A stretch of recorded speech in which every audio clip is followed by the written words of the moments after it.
Bismillahirrahmanirrahim. Alhamdulillahirabbil alamin wa bihi nasta'in ala umur dunya waddin. Wassalatu wassalamu ala asyrafil anbiya'i wal mursalin wa ala alihi wa sahbihi ajma'in. Rabbi shrah li sadri wa yassir li amri wa hlul 'uqdatam min lisani yafqahu qawli.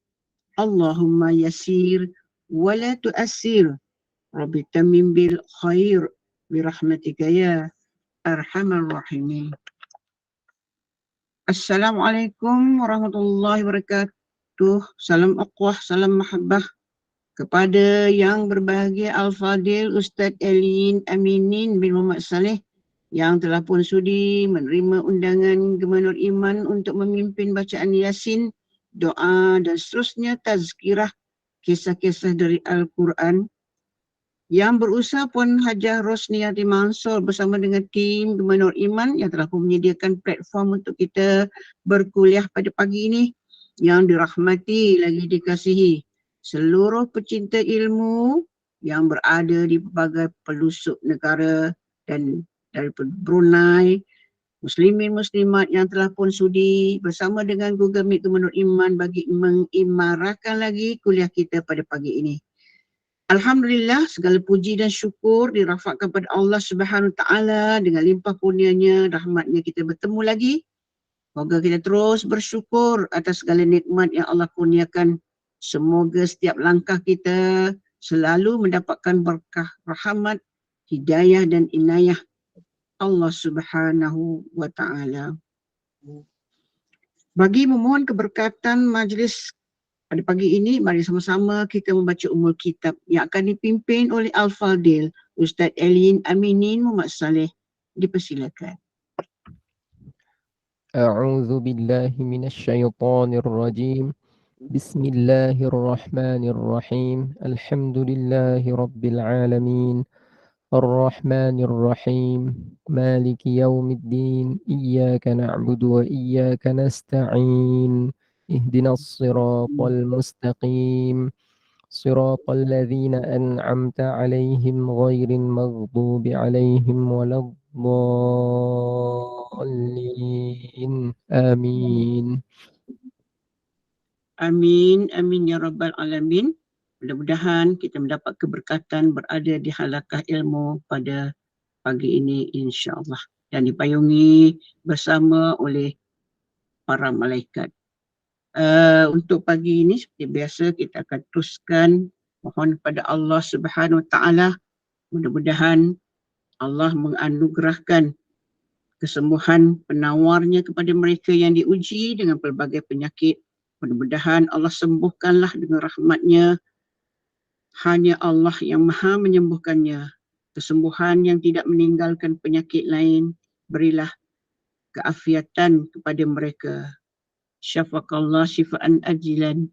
Untuk Fauziah binti Sudin, Ainur Yusnita Muhammad Faik, Maziah binti Adnan, Cik Muji binti Cik Noh, Haji Sulimah Haji Sukaimi, Muhammad Amir bin Syafi'i, Mazura Makrar, Suriah binti Zaid, Jamilah binti Maulan, Bariah Ainul binti Johari, Haji Ishaq bin Haji Osman, Halijah binti Sulaiman, Nur Fahana Yaakob, Hashim bin Zakaria, Haji Sirang bin Tobari, Haji Marsyitah binti Arsyad, Haji Abdul Wahid bin Ramin, Salmah bin Haji Abdul Qadir, Raihan binti Ibrahim, Fazliza binti Sa'ad, Indun binti Muhammad Aruf, Jamiah binti Rahmat, Wanin Najibah binti Ibrahim, Wan Nuriyah binti Wan Abdul Majid, Haji Mai'itah binti Yid, Faizal Ikmal Azami, Nur Firashah Fafa binti Haji Mak Fauzi, Mustafa binti Muhammad Basir, Muhammad Mukmin Munsif bin Muhammad Syafiq,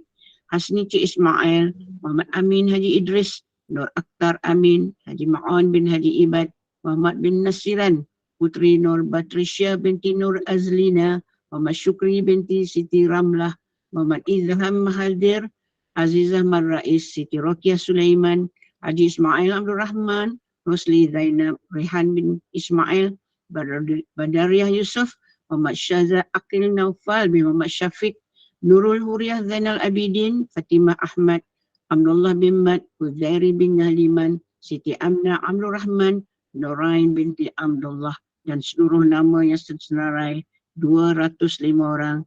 Mudah-mudahan Allah berikan syifa yang sempurna, dan kepada para jemaah yang hadir pada pagi ini juga sekiranya diuji dengan pelbagai masalah kesihatan dan pelbagai masalah dalam kehidupan kita.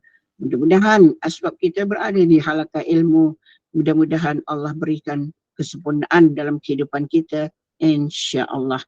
Majlis kita diteruskan dengan mempersilakan Yang Berbahagia Al-Fadil Ustaz Aliin Aminin Muhammad Saleh untuk menerus memimpin bacaan Yasin, doa dan seterusnya di akhir program menyampaikan tazkirah kisah-kisah dari Al-Quran. Dipersilakan.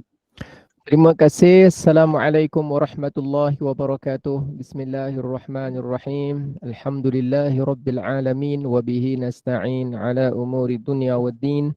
Wassalatu wassalam ala sayyidina Muhammadin asyrafil anbiya'i wal mursalin wa ala alihi wa ashabihi ajma'in. Rabbi shrah li sadri wa yassir li amri واحلل عقدة من لساني يفقه قولي اللهم إنا نسألك الصحة والعافية.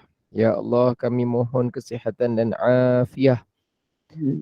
Mudah-mudahan Allah kabulkan doa kita pada pagi ini. Syukur Alhamdulillah, salam ceria, salam gembira, salam senyuman, salam bahagia, salam mesra. Salam mesra. Masya Allah, suara orang dah sihat ni. Amin. Alhamdulillah, dengan Ya. izin Allah. Doa Alhamdulillah. Ustaz laksanakan. Amin. Amin.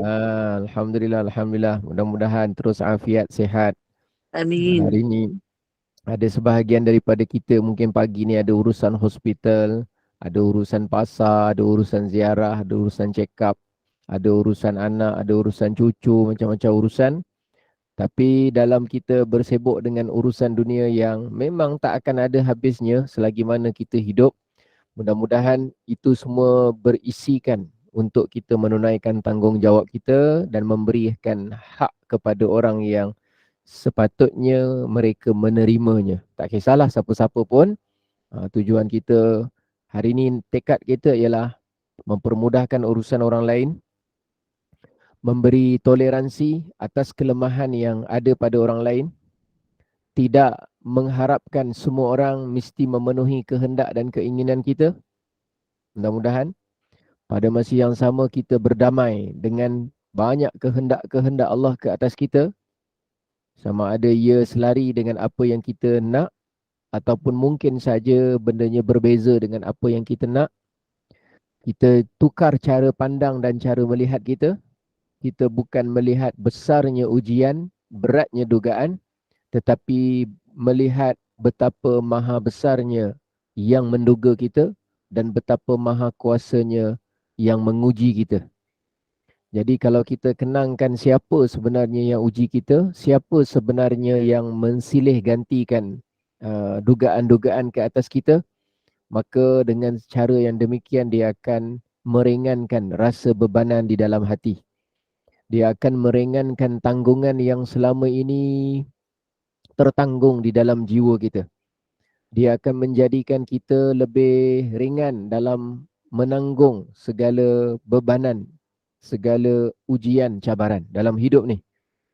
Dan banyak perkara dapat kita selesaikan bukan kerana kita menyelesaikan secara langsung perkara itu, tetapi banyak perkara dapat diselesaikan apabila kita dapat selesaikan urusan jiwa dan hati kita kepada Tuhan yang memberikan segala ujian dan dugaan tersebut.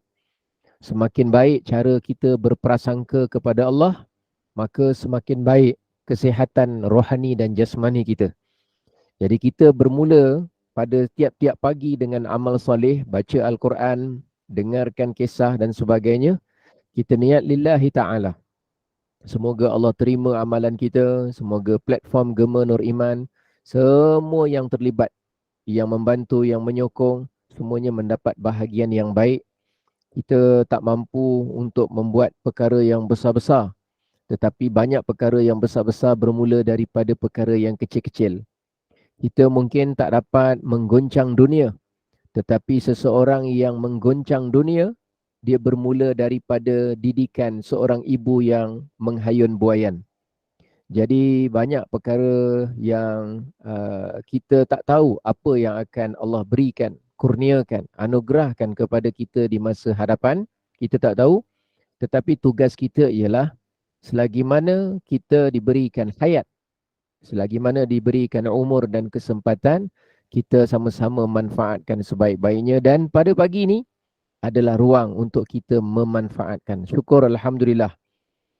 Pada masa yang sama, saya ingin ingatkan juga untuk kita dan saya, jangan sampai kita merasa kagum dengan amalan kita. Jangan sampai kita merasa silau ataupun terpukau ataupun kita merasa kagum ataupun kita merasa hebat dengan amalan kita. Kerana kita tahu bahawa sekuat-kuat mana pun kita taat, kita hanya mampu taat selama 60 tahun saja.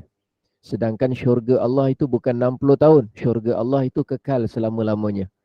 Jadi kalau difikirkan tentang kekaguman kita terhadap amal baik kita, sebenarnya tidak ada apa yang boleh kita kagumkan kerana syurga Allah itu kekal. Syurga Allah bukan 60 tahun. Jadi kalau dikira patut, amalan kita tu jauh daripada patut untuk masuk syurga. Seakan-akan kita rasakan bahawa amalan itu belum lagi melayakkan. Dan tak ada istilah cukup amalan kerana memang tak akan cukup pun.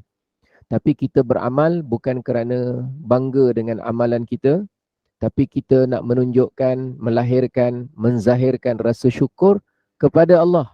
Kerana kita dapat buat begini pada hari ini pun kerana kurnia daripada Allah. Kerana Allah yang kurniakan amalan ini pada kita. Untuk sementara Allah tak kurniakan kepada orang lain, sebahagian orang lain. Tapi kita tak tahu, mungkin di masa akan datang Allah kurniakan pula kepada mereka. Na'udzubillah, Allah tarik pula daripada kita. Jadi kita sama-sama syukur kepada Allah. Mudah-mudahan hari ini semangat, mudah-mudahan hari ini berkobar-kobar. Mudah-mudahan hari ini kita dapat tambah kefahaman kita dan cerah cara melihat kita. Jiwa kita bersih, akal kita bersih, rohani, jasmani kita bersih. Dan mudah-mudahan Allah berikanlah sihat seupayanya, mudah-mudahan kita dapat memanfaatkannya, insya-Allah. Jadi Lama sekarang tak ada teka-teki Ustaz dah lama tak ada teka-teki Masya Allah. InsyaAllah ke depan ni rasanya kita nak kembali kepada kembali kepada teka-teki kita kan. InsyaAllah, insyaAllah.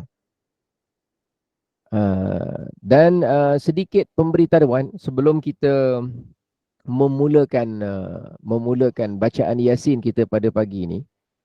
Sukacita insya-Allah pada minggu hadapan, kalau tak ada aral, tak ada halangan apa, Gema Nur Iman pada pagi hari macam ni dalam sesi kuliah subuh akan menganjak ataupun bergerak lebih maju lagi untuk menceritakan sedikit kandungan daripada sebuah kitab yang saya kira masing-masing pun dah pernah dengar, ada yang dah pernah ikuti, ada yang dah pernah belajar, iaitu satu kitab simple. Ini dia Jawi sudah dirumikan. Boleh nampak? Nampak Ustaz, Alhamdulillah. Apa dia tulis tu? Hikam Jawi. Hikam Jawi. Hikam Jawi ya. Terjemahan Hikam Jawi. Terjemahan Hikam Jawi maknanya daripada kitab Al-Hikam yang Jawi tu dia rumikan. Dia rumikan. Tinggi sikit Ustaz kitab tu nak screenshot. Oh ya. Dia terbitan daripada Al-Hidayah. Terima kasih. Al-Hidayah Publisher. Dekat. Tapi insyaAllah dengan bimbang nanti akan diberitahu dalam grup dan dalam pemakluman. Hanya saja saya beritahu ni bunga-bunga dia. Jadi masing-masing sekarang ni dia boleh didapatkan secara, tak silap saya kalau ditempah melalui Shopee mungkin ada. Kalau tudung saji kita boleh tempah kan lalu Shopee. Kalau alas meja boleh kan. Kalau periuk yang potongan harga tu boleh kan. Tapi tudung saji paling kuat kita guna 5 tahun je. Kalau alas meja tu paling hebat kita guna bertahan 3 tahun aja. Tapi kalau kitab berapa ringgit harganya Ustaz? Yang Harganya berapa ini ringgit? Yang ini dekat tangan saya dia tulis RM38. Okey, terima kasih. RM38. Lebih kurang lah macam tu lah. Jadi dia punya cetakan dia tulis sini Al-Hidayah Publishers. Dia tulis sinilah. Ni sederhana kita boleh gunakan. Tapi dalam dia ada cerita tentang apa sebenarnya. Dalam dia nanti selepas daripada surah Yasin ni saya cuba ambil 1-2 perkara untuk menjadi bunga-bunga kita. Apa sebenarnya dalam dia. Contoh Al-Hikam ni dia plural. Dia punya singular dia hikmah. Hikmah. Atau dalam bahasa Melayu biasa disebut kata-kata hikmah. Kata-kata yang pendek tapi dia berinti banyak. Tapi bukan daripada hadis Nabi. Tapi semua tu diambil daripada kefahaman Ibnu Athaillah tu daripada ayat Quran dan hadis juga. Tak lari mana. Tapi cara beliau melihat sesuatu dan dia berkaitan dengan hubungan kehambaan diri kepada Allah. Dia kaitannya itu. Maknanya cara hati kita, cara fikir kita tentang sesuatu. Tak kisahlah tentang nikmat Allah ke, tentang bala ke, tentang nasib kita ke, tentang apa ke. Dan insya-Allah dia punya pengisian dia sangat baik untuk hati kita dan kita cuba murnikan supaya tidak terlalu berat untuk kita fahami dan kita cuba fahami insya-Allah dengan cara yang sederhanalah. Maknanya tidak terlalu berat, tidak terlalu ringan. Tidak terlalu berat kerana saya tak mampu, tidak terlalu ringan kerana sebenarnya kata-kata dia pun syarat dengan makna dan pengisian. Jadi dia tengah-tengah tu yang sesuai dengan kita dan termasuk saya sekali lah. Mudah-mudahan nanti kita dapat manfaatnya sama-sama insya-Allah. Dia jadi motivasi diri, semangat diri. Sesuatu yang memotivasi kita adalah sesuatu yang ditumbuhkan dan juga dicambahkan bermula daripada hati kita insya-Allah. Sebelum itu marilah sama-sama kita baca dulu surah Yasin. Semoga Allah berikan ilmu yang bermanfaat. Allah luaskan rezeki kita yang halal, yang berkah. Allah jadikan surah yang kita baca ni asbab kepada kebaikan dunia dan akhirat insya-Allah.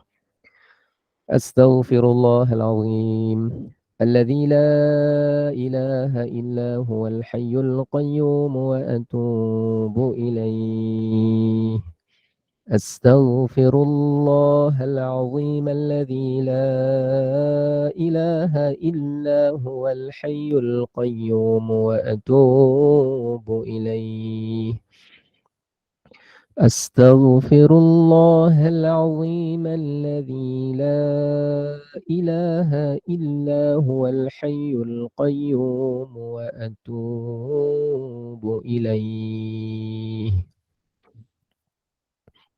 أعوذ بالله من الشيطان الرجيم بسم الله الرحمن الرحيم ياسين والقرآن الحكيم إنك لمن المرسلين على صراط مستقيم تنزيل العزيز الرحيم لتنذر قوما ما أنذر آباؤهم فهم غافلون لقد حق القول على أكثرهم فهم لا يؤمنون إنا جعلنا في أعناقهم أغلالا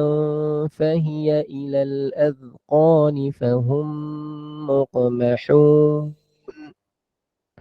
وجعلنا من بين أيديهم سدا ومن خلفهم سدا فأغشيناهم فهم لا يبصرون وسواء عليهم أأنذرتهم أم لم تنذرهم لا يؤمنون إنما تنذر من اتبع الذكر وخشي الرحمن بالغيب فبشره بمغفرة وأجر كريم. إنا نحن نحيي الموتى ونكتب ما قدموا وآثارهم وكل شيء أحصيناه في إمام مبين. واضرب لهم مثلا أصحاب القرية إذ جاءها المرسلون إذ أرسلنا إليهم اثنين فكذبوهما فعززنا بثالث فقالوا إنا إليكم مرسلون قالوا ما أنتم إلا بشر مثلنا وما أنزل الرحمن من شيء إن أنتم إلا تكذبون قالوا ربنا يعلم إنا إليكم لمرسلون وما علينا إلا البلاغ المبين قالوا إنا تطيرنا بكم لئن لم تنتهوا لنرجمنكم وليمسنكم منا عذاب أليم قالوا طائركم معكم أئن ذكرتم بل أنتم قوم مسرفون وجاء من أقصى المدينة رجل يسعى قال يا قوم اتبعوا المرسلين اتبعوا من لا يسألكم أجرا وهم مهتدون وما لي لا أعبد الذي فطرني وإليه ترجعون أأتخذ من دونه آلهة إن يردني الرحمن بضر لا تغن عني شفاعتهم شيئا ولا ينقذون إني إذا لفي ضلال مبين إني آمنت بربكم فاسمعون قيل ادخل الجنة قال يا ليت قومي يعلمون بما غفر لي ربي وجعلني من المكرمين وما أنزلنا على قومه من بعده من جند من السماء وما كنا منزلين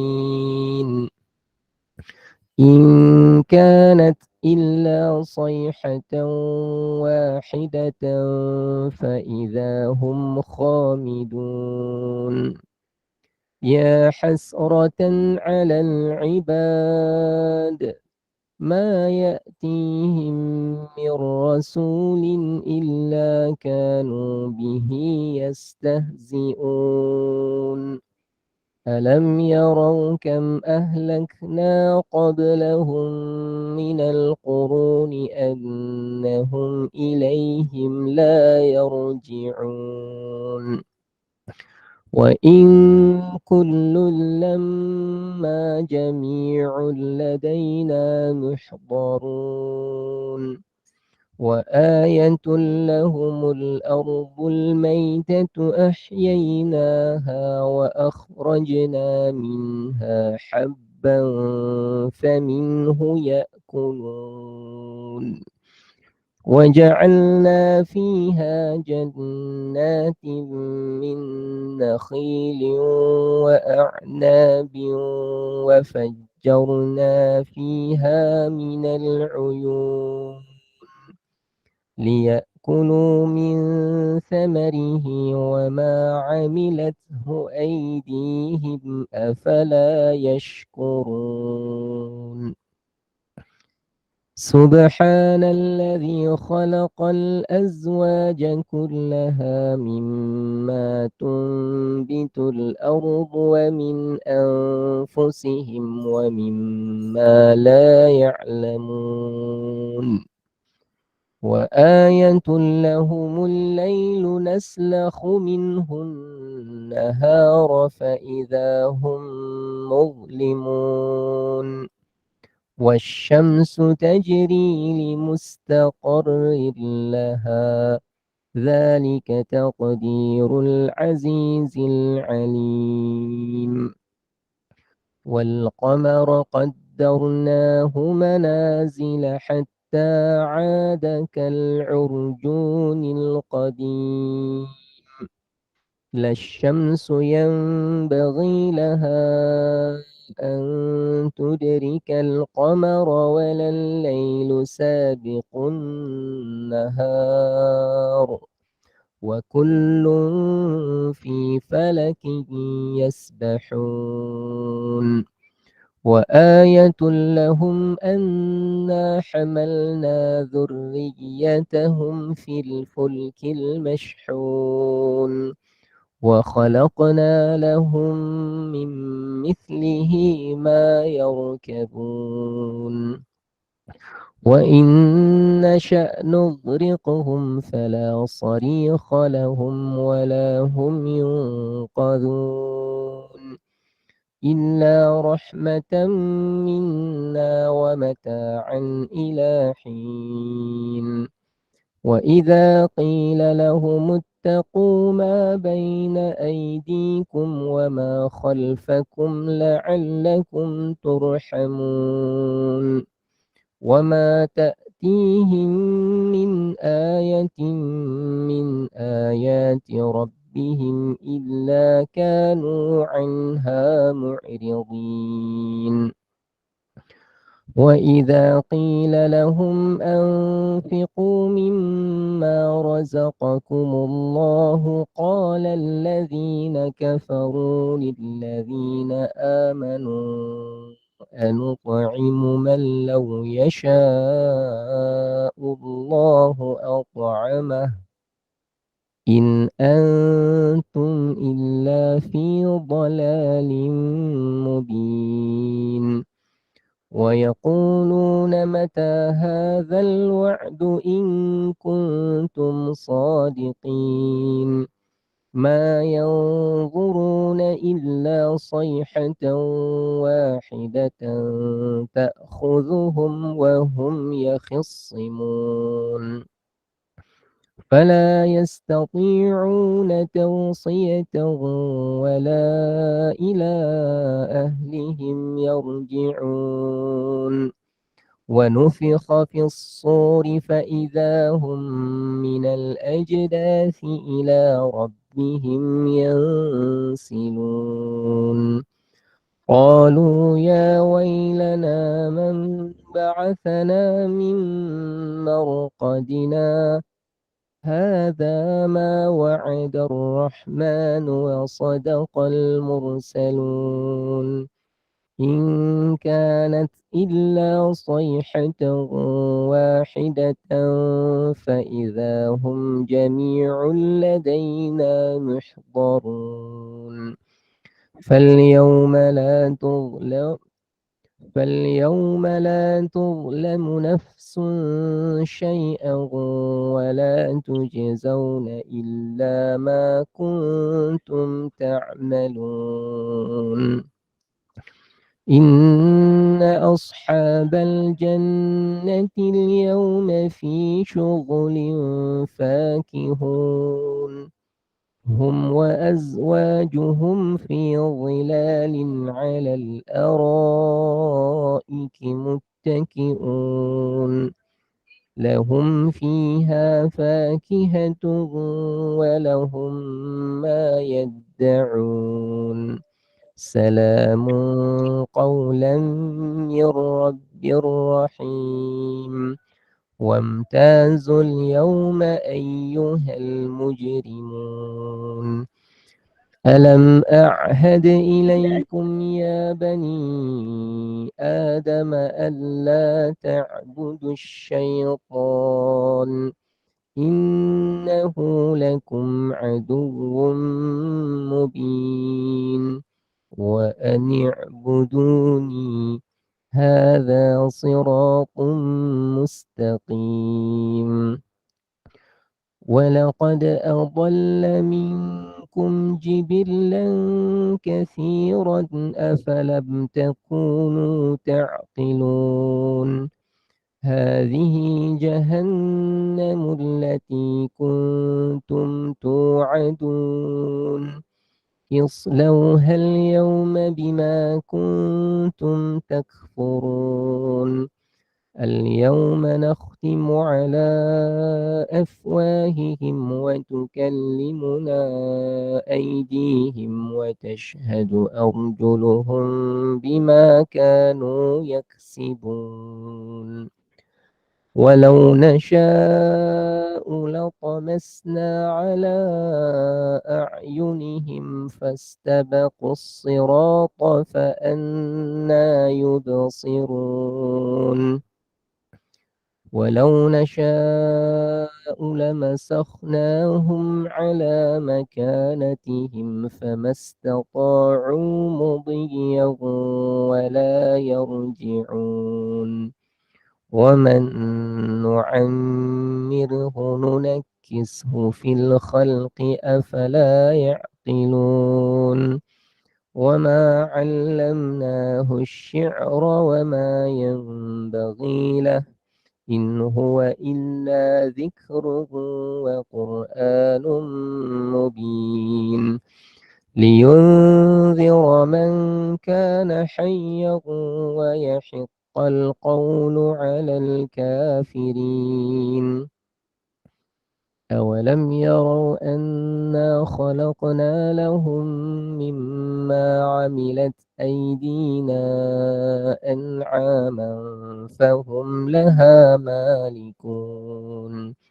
وذللناها لهم فمنها ركوبهم ومنها يأكلون ولهم فيها منافع ومشارب أفلا يشكرون واتخذوا من دون الله آلهة لعلهم ينصرون لا يستطيعون نصرهم وهم لهم جند محضرون فلا يحزنك قولهم إنا نعلم ما يسرون وما يعلنون أولم ير الإنسان أنا خلقناه من نطفة فإذا هو خصيم مبين وضرب لنا مثلا ونسي خلقه قال من يحيي العظام وهي رميم قل يحييها الذي أنشأها أول مرة وهو بكل خلق عليم الذي جعل لكم من الشجر الأخضر نارا فإذا أنتم منه توقدون أوليس الذي خلق السماوات والأرض بقادر على أن يخلق مثلهم بلى وهو الخلاق العليم إنما أمره إذا أراد شيئا أن يقول له كن فيكون فسبحان الذي بيده ملكوت كل شيء وإليه ترجعون صدق الله العظيم أستغفر الله العظيم أستغفر الله العظيم أستغفر الله العظيم أستغفر الله العظيم بسم الله الرحمن الرحيم الحمد لله رب العالمين حمدا يوافي نعمه ويكافئ مزيده يا ربنا لك الحمد كما ينبغي لجلال وجهك وعظيم سلطانك اللهم صل على سيدنا محمد طب القلوب ودوائها وعافية الأبدان وشفائها ونور الأبصار وضيائها وعلى آله وصحبه وسلم تسليما كثيرا اللهم صل صلاة كاملة وسلم سلاما تاما على سيدنا محمد الذي تنحل به العقاد وتنفرج به الكراب وتقضى به الحوائج وتنال به الرغائب وحسن الخواتيم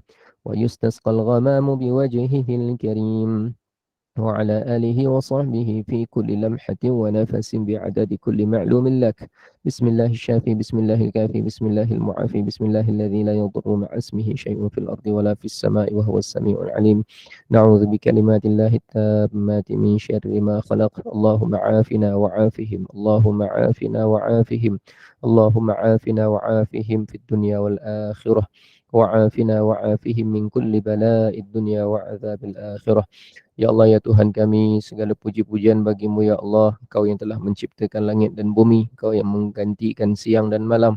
Engkau yang menjadikan segala sesuatu daripada tiada menjadi ada. Engkaulah yang menguasai setiap satu daripadanya. Ya Allah, Tuhan yang maha kuasa. Kuasa Engkau mengatasi segala-galanya. Engkaulah yang maha pemurah. Kepemurahan-Mu dan pembahagian daripadamu adalah mengatasi segala-galanya. Kami mohon kurnia daripada pemberian-Mu ya Allah. Kurniakanlah afiat, sihat dan kesembuhan kepada orang-orang yang kami doakan, yang kami ingati mereka di dalam hati kami, yang kami sebut nama mereka dengan lisan kami. Mudah-mudahan mereka dikembalikan kesihatan, keafiatan mereka untuk mereka meneruskan ketaatan. Ya Allah, berat mata yang memandang, berat lagi mereka yang memikulnya. Kami mohon dengan segala ujian yang Kau berikan kepada mereka menjadi kafarah penghapus kepada kesilapan dan dosa-dosa mereka. Ya Allah, kurniakan dan jadikan ujian yang Kau berikan itu menambah takwa dan iman mereka kepadamu ya Allah. Ya Allah, ya Tuhan kami, jadikanlah ujian kesihatan yang Engkau kenakan ke atas mereka itu akan digantikan dengan kesembuhan dan keafiatan. Ya Allah, jadikanlah ujian yang menimpa itu menjadikan mereka nanti setelah sihat menjadi hamba-Mu yang taat dan beramal soleh. Ya Allah, ya Tuhan kami, jadikanlah ujian kesihatan yang Kau kenakan ke atas mereka itu akan diberikan gantian yang jauh lebih baik nanti di akhirat. Ya Allah, ya Tuhan kami, jadikanlah mereka mendapat gudang-gudang pahala dengan sebab ujian yang Kau berikan kepada mereka. Namun dengan rendah hati mereka juga memerlukan sihat. Dengan rendah hati mereka juga memerlukan afiat. Mereka menerima segala qada qadar dan kehendak-Mu ke atas mereka. Namun sebagai hamba mereka merayu dan meminta. Kami juga meminta dan memohon agar apalah kiranya Engkau berikan afiat dan sihat untuk mereka dan untuk kami semua ya Allah. Rabbana zalamna anfusana wa illam taghfir lana wa tarhamna lanakunanna minal khasirin. Kami syukur kepadamu ya Allah, Engkau beri peluang kepada kami untuk menadah tangan dan berdoa. Kami syukur kepadamu ya Allah, Engkau berikan kesihatan kepada lisan kami, air liur kami, gigi kami, suara kami, tekak kami untuk kami membacakan ayat suci Al-Quran. Ya Allah, kami syukur kepadamu ya Allah, Engkau berikan kesihatan pada bahu kami, pinggang kami, kaki dan tangan kami ya Allah, untuk kami bangkit menunaikan kewajipan solat fardu subuh. Ya Allah, ya Tuhan kami berterima kasih kepadamu ya Allah, limpah kurnia Engkau berikan kepada kami dapat beramal soleh melalui platform Gema Nur Iman. Kami mohon kepadamu ya Allah, rahmatilah semua yang terlibat menjayakannya. Rahmatilah ya Allah semua yang membantu menjayakannya. Rahmatilah ya Allah kepada semua yang menolong, yang memberikan pelbagai sokongan segenap sudut, tak kira masa, tak kira waktu dan tak kira tempat. Rabbana atina fid dunya hasanah wa fil akhirati hasanah wa qina azabannar wa qina azabannar wa sallallahu ala sayyidina Muhammad wa ala alihi wa sahbihi wa baraka wa sallam walhamdulillahi rabbil alamin. Taqabbalallahu minkum. Alhamdulillah pagi. Pagi. Pagi. Ya Allah. Boleh tu. Matanya boleh buka. Assalamualaikum. Waalaikumsalam. Ngantuk sikit-sikit je. Ngantuk pagi, sikit-sikit. Ya Allah. Pagi. Assalamualaikum. Waalaikumsalam warahmatullahi. Dia pagi-pagi ni kalau ngantuk ubat dia apa? Pagi-pagi ni kalau mata tu macam kelat-kelat, ubat dia apa? Bismillah. Kopi secawan. Minum Minum kopi. kopi, Ustaz. Minum kopi. Ya ke? Betul ke? Pagi kalau kopi maknanya segar. Tidur. Ya, insyaAllah. Tak. Oh. Jangan niat Oh, ya, Ustaz. ada orang kopi. Ustaz, Orang lain? Alhamdulillah. Ustaz, mana nak ceria pagi ni Ustaz punya doa menyentuh kalbu lah Ustaz. Alhamdulillah, itulah doa yang mana terlintas di hati saya, itulah yang saya doa. Allah ya Untuk Tuhan. saya juga, untuk orang lain. Meresap Dengan dalam kalbu saja Ustaz. kami aminkan. Kita dalam berdoa tu, jiwa kita ni, kita tak nak macam membawa perasaan jiwa kita tak nak menerima kehendak Allah. Itu satu. Kita memang minta sihat. Tapi kalau dah Allah berkehendak, seseorang itu sakit sampai akhir hayat, maka kita belajar terima kehendak Allah dulu. Sebelum kita nak kehendak kita dikedepankan, dikemukakan dalam bentuk doa, tapi kita nak didik hati kita ni sebenarnya, bukan Allah mesti ikut kehendak kita. Memang kita mengharapkan sihat. Betul. Saya kalau tak sihat, kalau sakit ke, kalau ada perkara yang mengekang saya memang mengharap sihat. Memang mengharap. Tapi sebelum nak mengharap sihat tu, sebelum nak meminta afiat tu, kita kena didik hati kita tu dulu supaya kita perlu untuk belajar menerima kehendak Allah sebelum kita nak mengemukakan keinginan-keinginan kita kepada Allah. Tapi kita mohon tetap, sebab kita mohon tu bukan menyuruh. Kita mohon tu bukan memaksa. Kita mohon tu bukan memerintah kepada Allah. Tapi kita mohon ni kerana kita mengharap belas kasihanlah kat kita yang sedang dalam keadaan kesusahan. Hanya kerana nak merintih, nak merayu, nak memohon kepada Allah. Kalau Allah kurniakan apa yang kita minta, kita syukur kepada Allah. Dan itu bukan bermakna Allah mengikut kehendak kita, bukan. Tapi kita tahu bahawa sebenarnya itulah kehendak Allah kepada kita pada saat itu, iaitu kita diberikan sihat.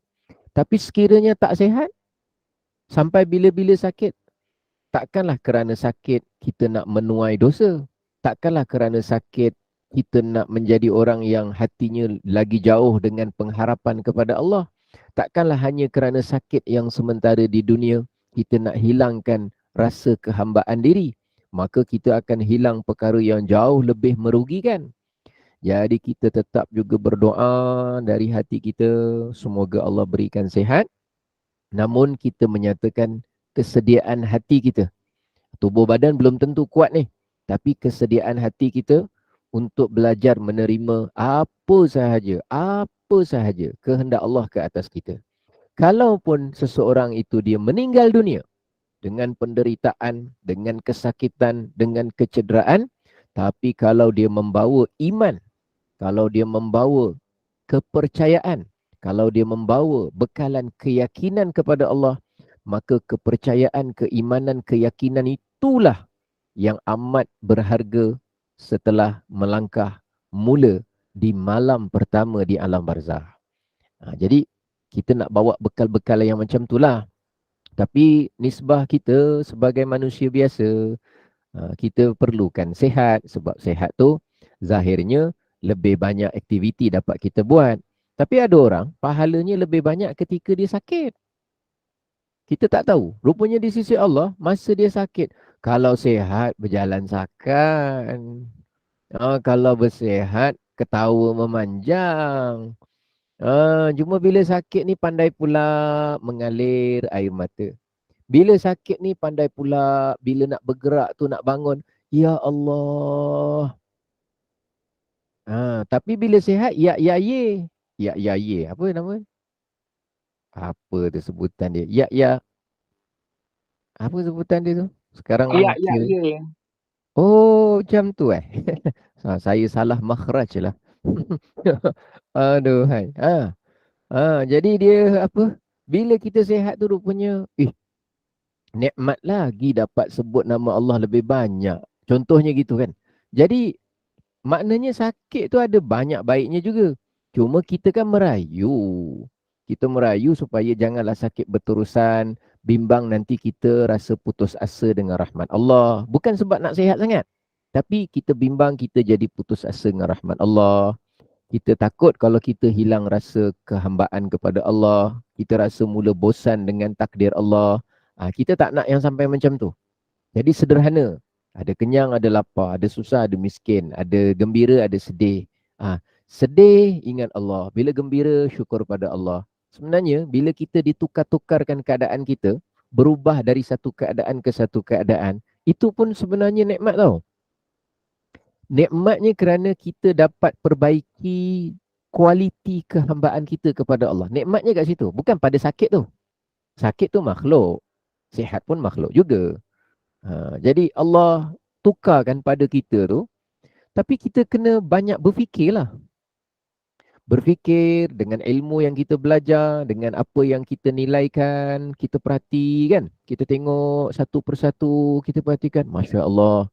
Rupanya dalam setiap apa yang kau berikan kepada aku, sebenarnya banyak kebaikan. Cuma aku yang tak reti. Cuma aku yang tak pandai. Cuma aku hanya melihat kepentingan diri aku. Aku nak apa, aku nak apa, aku nak macam mana. Cuba aku lihat apa kepentingan agama dalam setiap benda yang sampai kepada aku. Mesti dah banyak pahala aku dapat. Mesti, maknanya mesti dapat pahala tu maknanya banyaknya peluang untuk kita memperolehi kebaikan. Bukan mesti dapat pahala tu maknanya confirm dapat ganjaran. Bukan, kita tak tahu tu. Tapi mesti dapat pahala tu maknanya adanya peluang-peluang besar untuk kita dapat ganjaran. Dan percayalah, dengan adanya kekuatan, ingatan, kekuatan besarnya kemahuan kita kepada nikmat Allah di akhirat, yang itulah yang menenangkan hati kita di dunia. Semakin besar keinginan seseorang itu kepada bahagian akhirat, semakin mudah dia tenang di dunia. Semakin tenang dia dunia. Jadi memang kalau fikir-fikir memang unik . Agama Islam ni memang kalau orang sebut, bukan orang sebut lah, kalau kita disebutkan kepada kita agama Islam ni memang panduan hidup, memang untuk menghidupkan hati, memang untuk mencerahkan cara kita melihat, memang cuma kita belum garap sepenuhnya je. Kurangnya pada kita je. Pada agama Islam memang sempurna. Saya walaupun tak tahu semua dalam ilmu agama Islam ni, banyak benda lagi saya tak tahu. Tapi dengan sedikit pengetahuan yang Allah beri ni, saya dapat rasakan, ya Allah, untungnya kalau orang yang betul-betul dapat faham dan dia dapat beramal dalam kehidupan dia dengan segala apa yang ada dalam agama Islam. Memang tak tahu tak terkata nak kata. Hatinya indah, bukan tenang lagi dah, indah, fikirannya indah. Apa saja di dunia dia serba melalui. Semua yang ada kat dunia ni, sakit, dikhianati, ditipu, dihargai, dipuji, semuanya serba dilalui sebagai hamba Allah. Dia tak melihat pujian tu penting dan dia juga tidak melihat cacian tu penting. Dia tak melihat bahawa kekayaan tu sangat penting dan dia tak lihat kemiskinan tu sangat penting untuk mengganggu hati dia kepada Allah. Dia lihat macam mana dengan kekayaan, macam mana dengan kemiskinan, aku nak jadi hamba Allah yang lebih baik. Jadi cara melihat itulah yang insya-Allah menenangkan hati kita lah. Baik, saya pagi ni oleh kerana kita akan datang pada minggu depan kita akan bermula, ni sebab tadi kita ramai lagi yang belum masuk tadi. Pada minggu depan kita akan insya-Allah mula kitab apa ni? Nampak ni? Saya dah ganti muka saya ni. Nampak tu? Apa dia tulis itu? Ustaz, terjemahan Alhamdulillah. Hikam Jawi. Terjemahan Hikam Jawi. Jadi Jemaah boleh terjemahan. tengok di WhatsApp group dah post dah untuk order kalau siapa nak order. Oh, ada juga kat situ Dah kita dah Oi, apa hebat letakkan di betul WhatsApp lah. group. Sekarang zaman sekarang tekan klik aja dah sadar-sadar je transfer duit untuk beli kat kedai buku, tiba-tiba terus dah sampai kat rumah. Woi, sekarang tinggal, ya Allah senangnya untuk belajar zaman ni. Cuba bayangkan tok-tok kita, mak-mak kita dulu agaknya macam manalah dia punya kekal mereka menghadapi hidup tu dalam keadaan tak berapa banyak sokongan ilmu di keliling. Saya tak kata dulu tak ada ilmu. Sebenarnya dulu jauh lebih hebat daripada kita. Tapi keadaan sekitar tu tidak berapa apa kita nak sebut. Yalah cabaran di zaman tu. Tapi hari ni Allah beri senang, Allah beri masing-masing ada. Tak berapa memudahkan Ustaz. Tak berapa memudahkan. Zaman hari ni Allah beri kita di hujung jari. Nak kata duit banyak sangat pun tidaklah. Tapi setakat beli kitab RM40. Saya yakin masing-masing punya kasut tu lagi mahal daripada harga kitab ni. Saya agak-agak lah ni. Saya agak-agak minta maaf cakap. Masing-masing punya kasut, dia bukan cerita tudung bukan cerita baju yang lip-lap. Tak ada. Saya cerita kasut dulu yang paling bawah sekali. Kasut orang sakit kaki Ustaz. Kasut sakit kaki lagilah mahal. Dia ada tapak lembut lah. Dia jenis belum jalan dah jalan dulu. RM50 je Ustaz.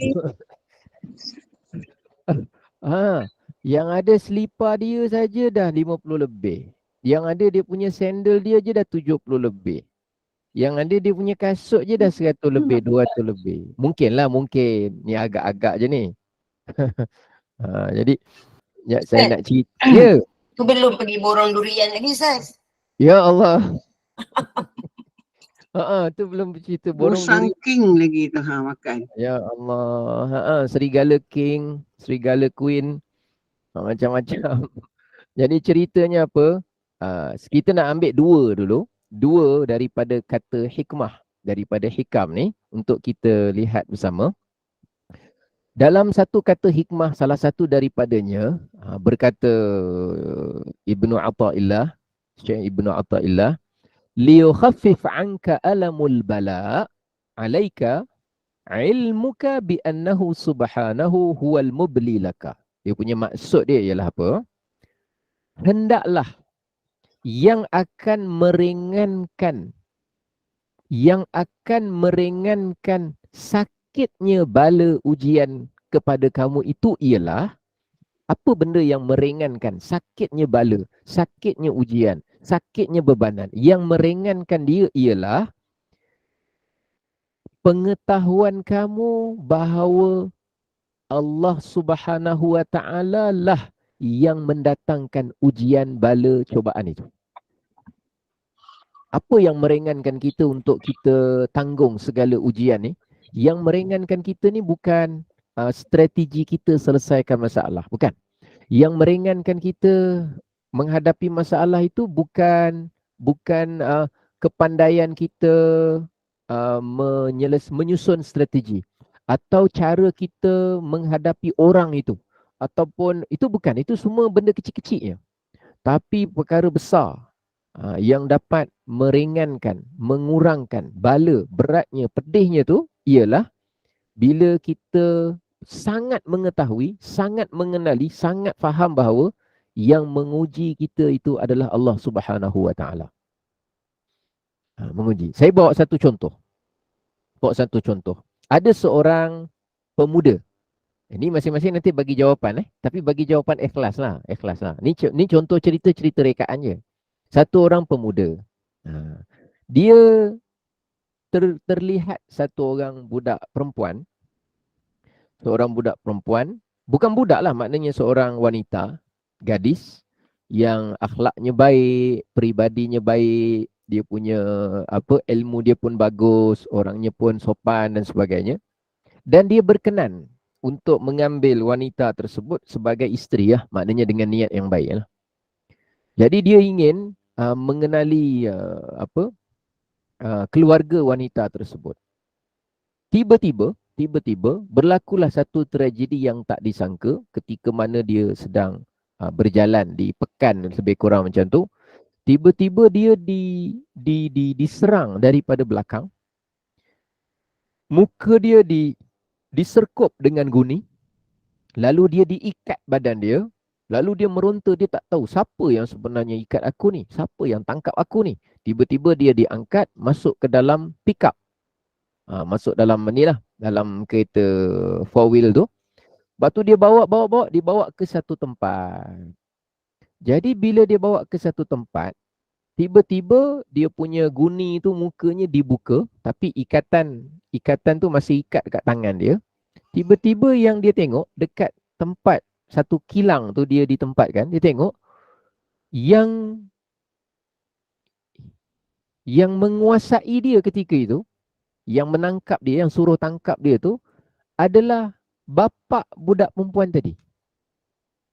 Yang dia suka sangat, yang dia nak sangat, yang dia ingin nak ambil wanita tersebut menjadi isteri.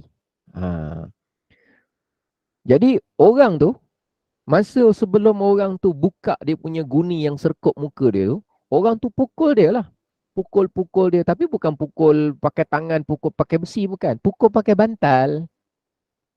Ni cerita dongeng ni. Ni saya suruh bayangkan aja. Ni cerita dongeng, direkaan ni. Pukul pakai bantal. Aduh. Ya apa ni pukul-pukul sampai bantal ni? Sekali dia buka dia tengok. Rupanya yang pukul dia pakai bantal tu, ialah bukan pukul pakai pisau ke apa. Ni bukan mimpi, ni ni betul-betul rekaan. Bukan betul-betul. Betul-betul rekaan. Tiba-tiba yang pukul tu ialah rupanya bapak budak perempuan ni. Kira-kira bakal bapak mertua lah, senang ceritalah. Agak-agak budak lelaki ni dia pilih dua. Dia marah ke dia minta pukul lagi? Bismillah. Kalau dengan bantal tu macam mesra-mesra je Ustaz pukul ni. Kalau dia agak-agak lah dengan bantal yang kena pukul tu, mula dah kena kurung dengan guni, geram juga ni siapa yang bantal-bantal aku dengan ni. Tapi tak adalah cedera. Agak-agak dia marah orang bakal bapak mertua je ke, ataupun dia kata tak apalah pak cik pukul je lah lagi. Kalau demi anak perempuan rasa dia kata pukul lah lagi. Okey, baik. Kenapa? Dia gelak Ya Allah, dia gelak Jadi kenapa dia berubah daripada dia macam masa dia tak tahu siapa yang pukul dia, dia rasa geram ni, siapa yang bully aku ni, siapa yang khianat aku, sebab dia tak kenal. Tapi bila dia kenal saja yang pukul dia adalah bakal bapak mertua, yang mana kalau dia ini aku rela dia dipukul, aku rela saja, aku tunjukkan betapa baiknya aku menerima apa saja yang dia buat pada aku, tapi ganjarannya aku dapat kahwin dengan anak dia. Maka saya rasalah dari segi logik cerita mudah lah, ni bukan cerita betul. Dia kata, wahai ayah mertuaku, pukullah daku seenak hatimu. Wahai ayah mertuaku, teruskanlah perjuanganmu membantai bakal menantu kesayanganmu. Kerana dia tak kisah dia dah tak kisah dah, apa saja tak kisah. Kalau lepaskan pun tak kisah, apa pun tak kisah dah, tak kisah. Kenapa? Kahwin dengan anak dia. Ya, sebab dia Belum kenal kahwin siapa. lagi kan. Lepas kahwin takut jadi lain. Sabar. Jadi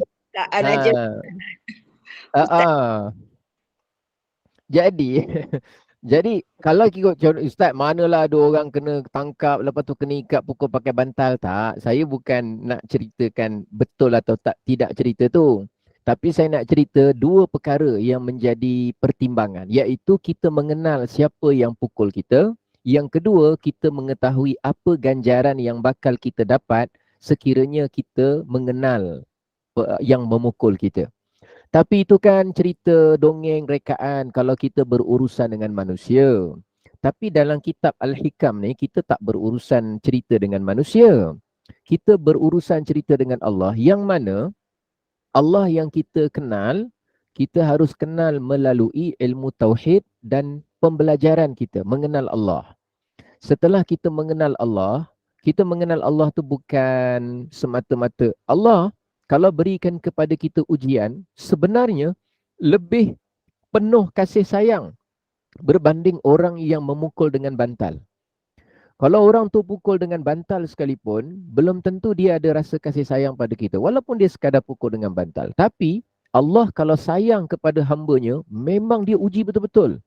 Siapa hamba Allah yang paling Allah sayang? Para Nabi dan para Rasul. Apa yang paling berat dia terima? Balak dan ujian. Dan orang yang lebih Allah sayang, lebih tinggi kasih sayang Allah kepada orang itu, lebih dahsyat ujian yang datang. Jadi bila kita kenal begitu rupanya tanda kasih sayang Allah kepada hambanya, dan para Nabi Rasul tidak terkecuali dalam merasakan kasih sayang dalam bentuk ujian itu di dunia, maka cara kita mengenal tu sedikit, dia akan meringankan kepedihan bala, kepedihan ujian yang sedang kita hadapi. Jadi kata Imam Ibnu Athaillah, dia kata apa? Liyukhaffif anka alamul bala'i alaika, untuk meringankan pedihnya ujian yang menimpa engkau ialah ilmuka bi annahu subhanahu huwal mudli laka, iaitu kerana ilmunya kamu, mengetahuinya kamu, fahamnya kamu bahawa yang menguji itu adalah Allah Subhanahu wa taala. Yang itu dia punya kunci kita.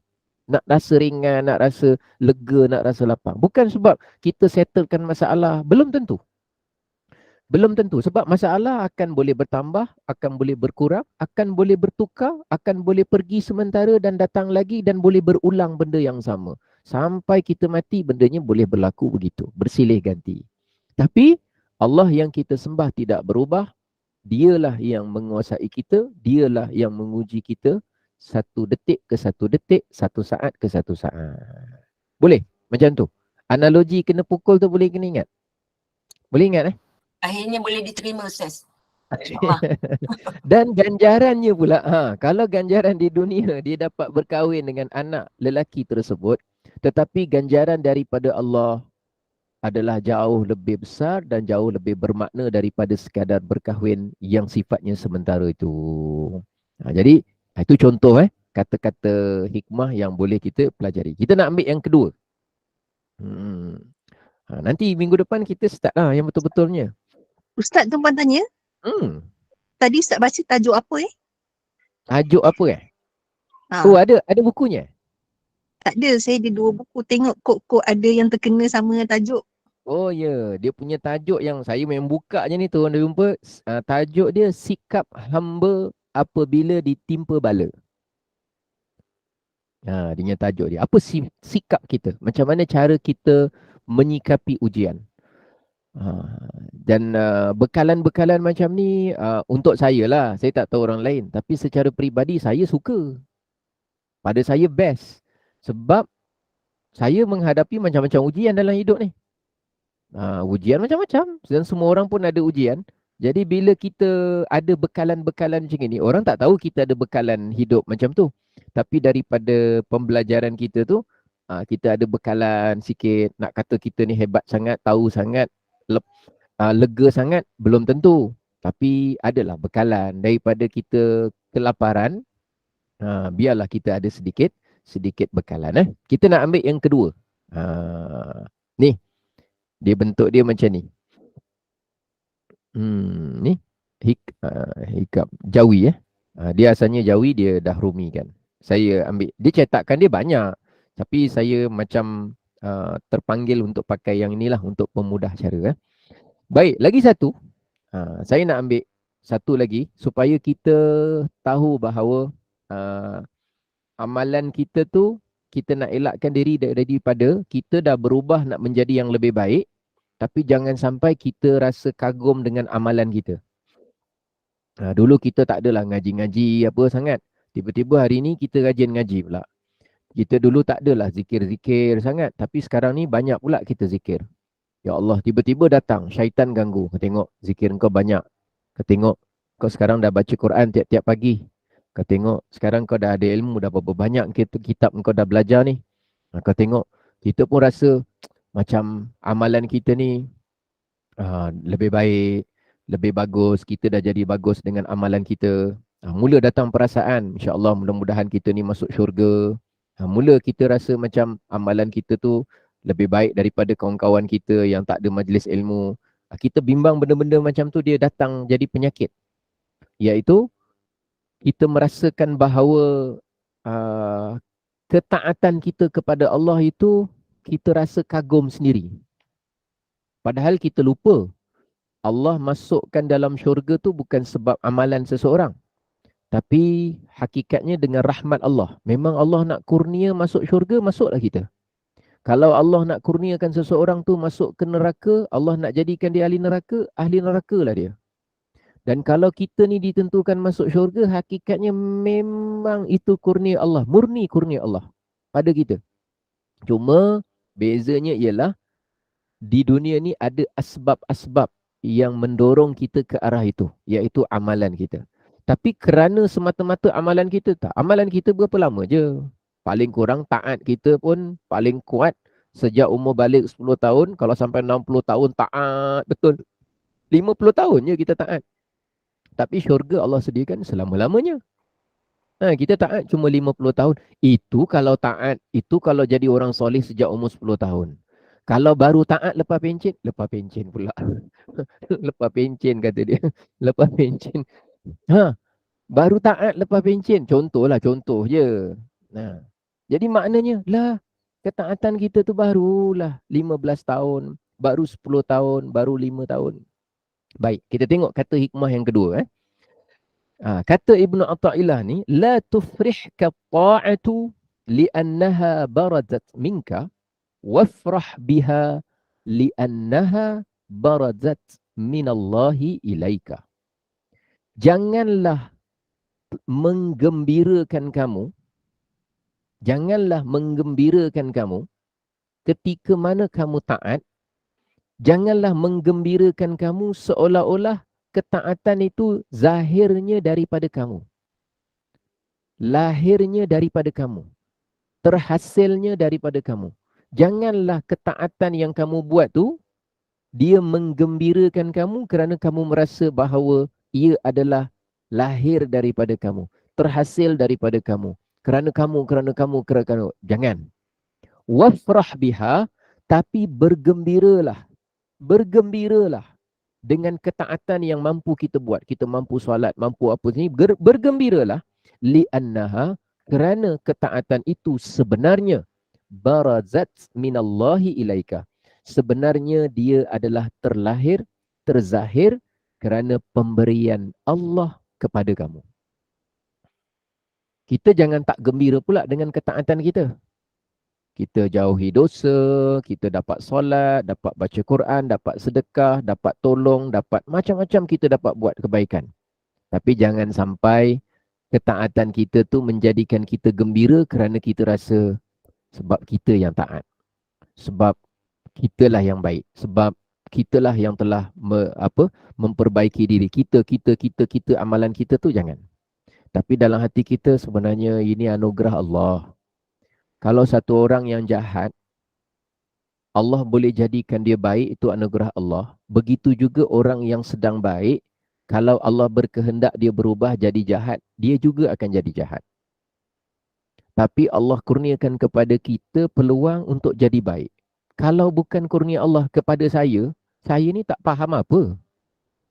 Betul, sebab ada orang yang lebih rajin daripada saya, tapi mungkin kefahaman dia rendah dari saya.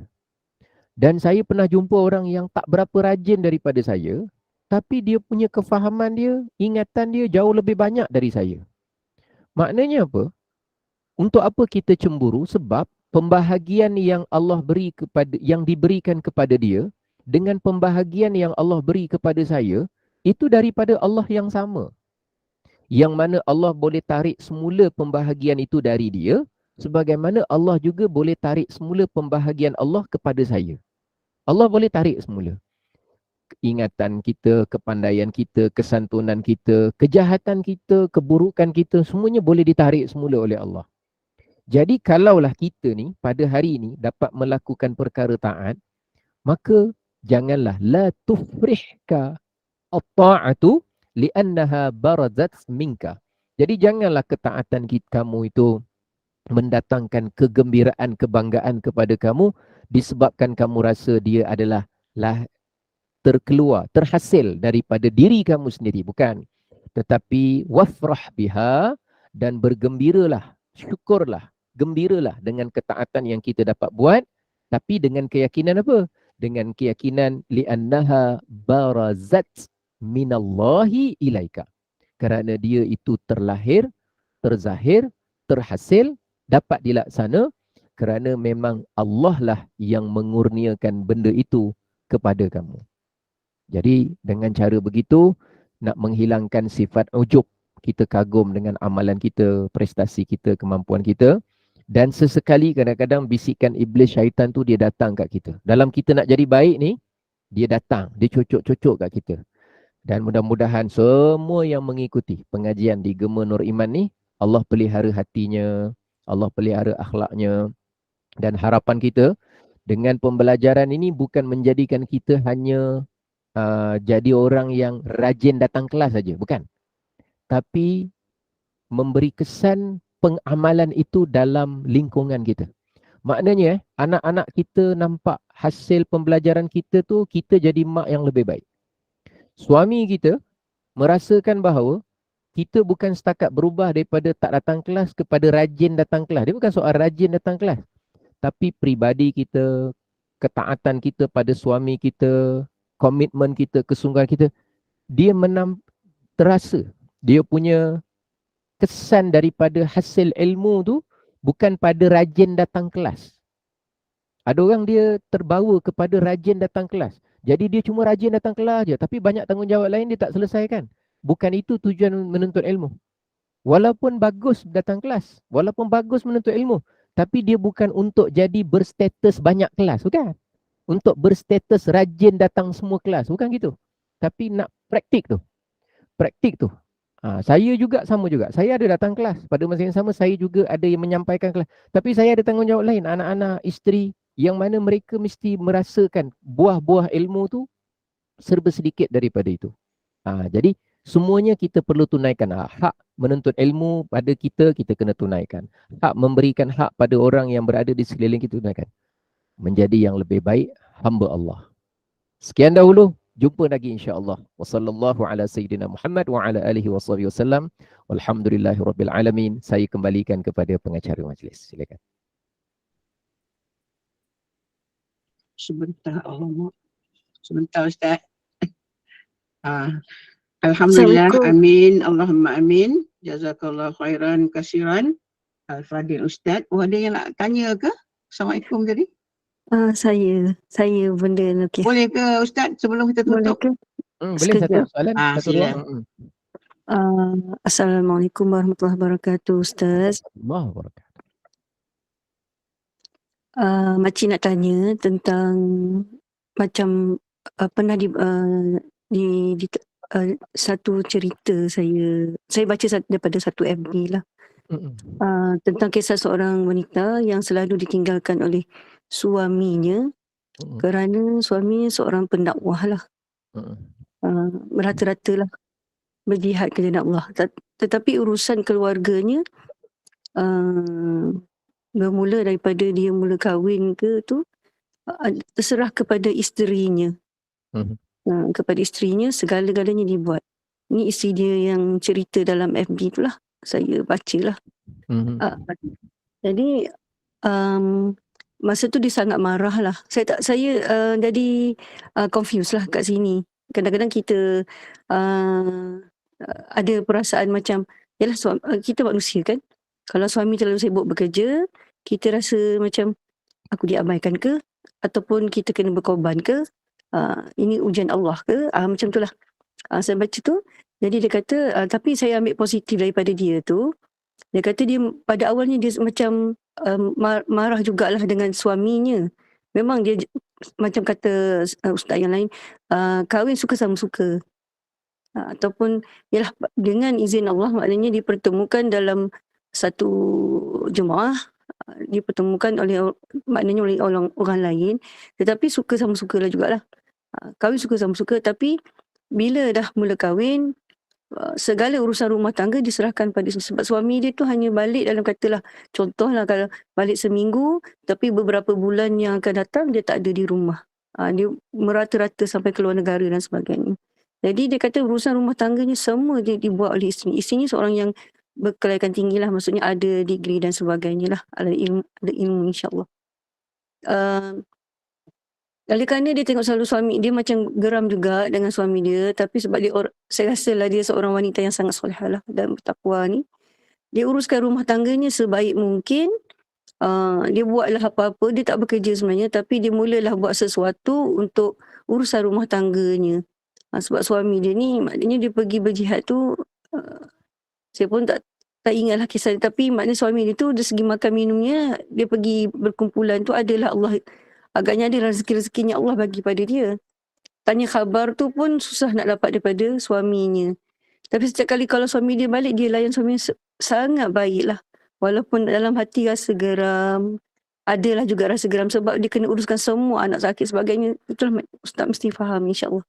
Jadinya, saya nak tanya Ustaz dalam soal ni, dalam soal ni sekarang, isteri dia akhirnya, cerita dia, ialah belum berakhir lah, maksudnya masih bernyawa. Isteri ni dapat menguruskan rumah tangganya dengan sebaik mungkin. Dan akhirnya dia menjadi seorang businesswoman. Dalam keadaan itu, dia menjadi businesswoman dan dapat membantu pula orang lain. Saya macam mana tu Ustaz? Adakah ini sebenarnya ujian dari Allah juga sebenarnya nak beritahu bahawa kita berkahwin ni bukan hanya untuk suami isteri, untuk keluarga kita, tetapi di sebalik-sebalik itu kita berkahwin akhirnya ada benda lain yang lebih baik, lebih bagus.